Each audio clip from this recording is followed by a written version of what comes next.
Assalamualaikum warahmatullahi wabarakatuh.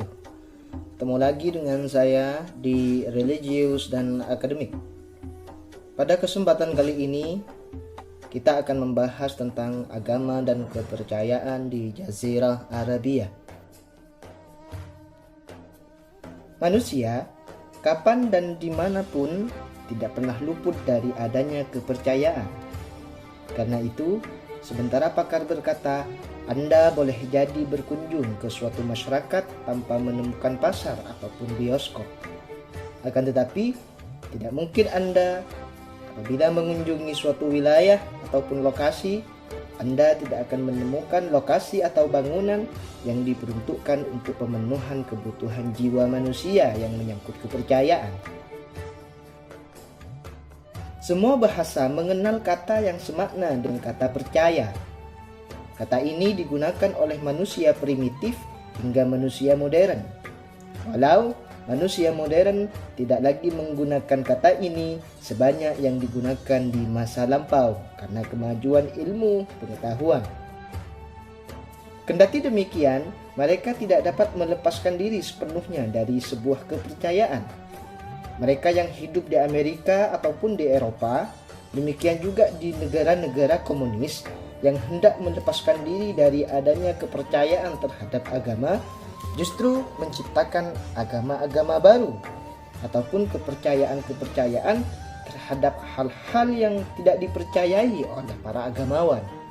Ambillah sebuah contoh kepercayaan yang pada akhir-akhir ini, yakni kepercayaan kepada angka 13 yang cukup populer.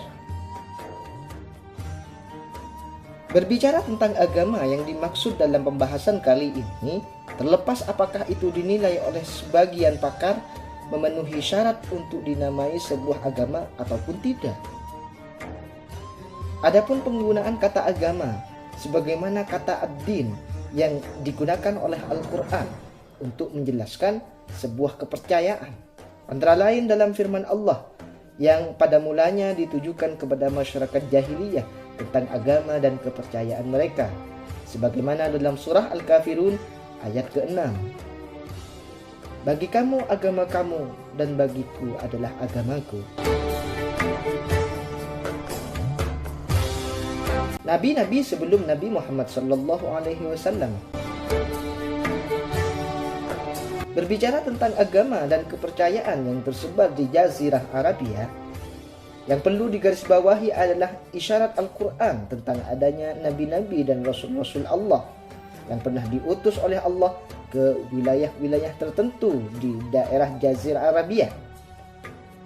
Seperti contohnya Nabi Hud yang oleh Allah diutus kepada kaum Ad yang bermukim di Al-Ahqaf, salah satu daerah di Hadramaut, yakni di Yaman. Bahkan sebelum Nabi Hud, Allah pun telah mengutus banyak-banyak nabi, sebagaimana yang diisyarahkan dalam surah Al-Ahqaf ayat 21. Ada juga Nabi Soleh yang oleh Allah diutus ke kaum Tsamud yang bermukim di Hijr, salah satu wilayah antara Hijaz dan Tabuk, Arab Saudi. Ada pula Nabi Syu'aib yang oleh Allah diutus ke daerah Madian, salah satu wilayah yang berbatasan dengan daerah Syam. Adapun nabi yang sangat populer yang oleh Allah diutus ke daerah Mekah adalah Nabi Ismail, putra Nabi Ibrahim, yang bermukim bersama ibunya di daerah Mekah setelah ditinggal oleh sang ayah di negeri yang gersang tanpa sumber air. Dan ketika meninggalkan Nabi Ismail, Nabi Ibrahim berdoa di dalam ayat Al-Quran, surah Al-Baqarah ayat 129. Wahai Tuhan kami, utuslah pada kalangan mereka seorang rasul dari mereka yang terus membacakan kepada mereka ayat-ayat-Mu dan terus mengajarkan kepada mereka Alkitab dan Al-Hikmah serta menyucikan mereka. Sesungguhnya Engkaulah yang maha perkasa lagi maha bijaksana. Kemudian doa Nabi Ibrahim ini dikabulkan oleh Allah dengan lahirnya Nabi Muhammad SAW, yakni Nabi Muhammad SAW termasuk dari keturunan Nabi Ismail yang merupakan putra dari Nabi Ibrahim. Nabi Ibrahim datang menyampaikan ajaran tauhid.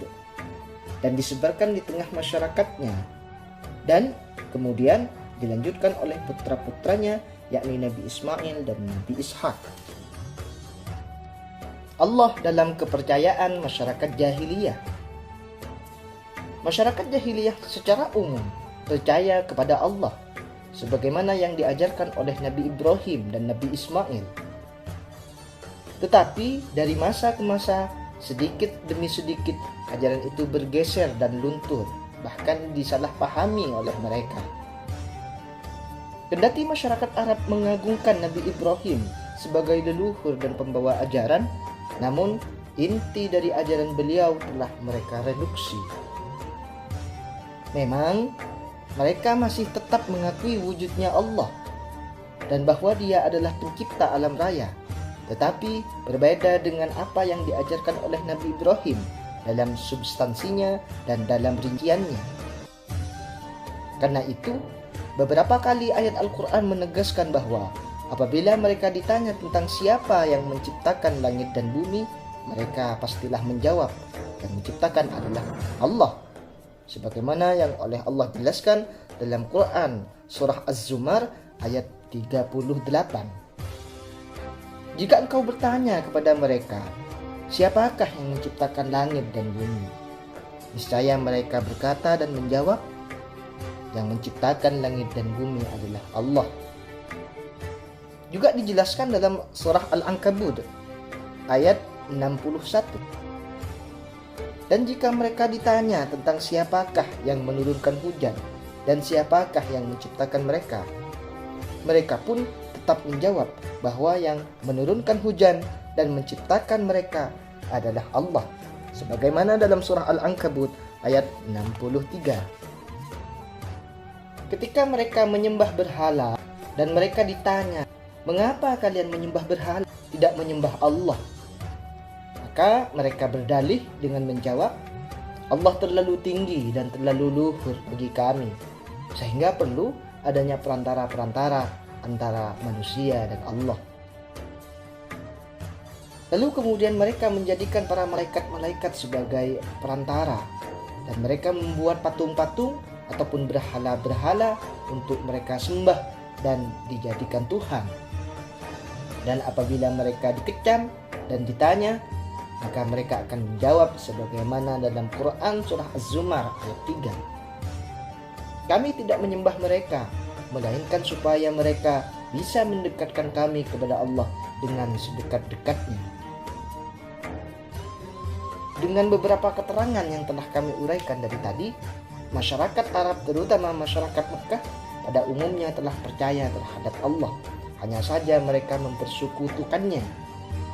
Karena itulah, jika mereka telah berada dalam sebuah kesulitan yang sangat besar, mereka meninggalkan berhala-berhala itu, lalu menuju kepada Allah semata-mata, sebagaimana yang dijelaskan oleh Allah dalam Quran surah Al-Ankabut ayat 64. Maka apabila mereka menumpang sebuah bahtera yang sedang diamuk ombak, mereka berdoa kepada Allah dengan memurnikan ketaatannya kepadanya. Akan tetapi, tatkala Allah menyelamatkan mereka sampai ke darat, tiba-tiba mereka kembali mempersekutukan Allah.